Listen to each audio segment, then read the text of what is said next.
Would do the entire grocery shop. So like I go and plan all the meals, I go to the grocery store, I pick up the food, I pay for the food, I bring the food home, I unpack the food, I make all of the meals, make him like a gourmet dinner every night. He sits down to eat it. He gets up from the table, doesn't take his plate to the sink, just gets up from the table and then walks off.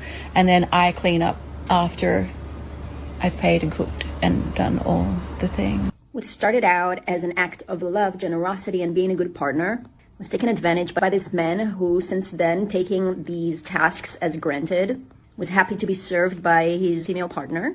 And she continues to tell about how she pays all the bills, he wouldn't chip in, and she's just providing for him. And it's easy to brush it off as it's never going to happen to me, I'm going to be better, but you know what? It can happen to anyone. The way that these manipulations slowly drip in and become your reality are really scary for me. I realized one day that I've taken on way too much than I would have otherwise. I'm doing all the grocery planning, purchasing, all the domestic tasks, all the laundry, all the tidying up. And my ex-husband's task was to take out the trash, which he rarely did. And every time I would bring up the subject, I would get something that felt like a threat to me, that if I don't want to do it, I should hire someone to do it for us because he's not going to do it. So in my case, I didn't have to provide financially for our household, which my ex did. This actually made it harder for me to even make a point. He was making all the money and I would feel guilty about doing more than my fair share of the domestic household because of that fact.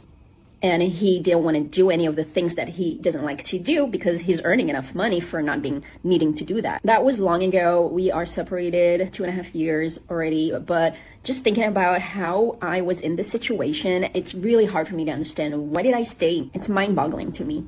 But we have to understand that these dynamics feel like you have no other choice, or your other choice are really harder, so you better just do it anyway, and it's not that bad. Anyway, my lesson would be never do something for a man that you are not prepared to continue doing forever. And I learned this the hard way.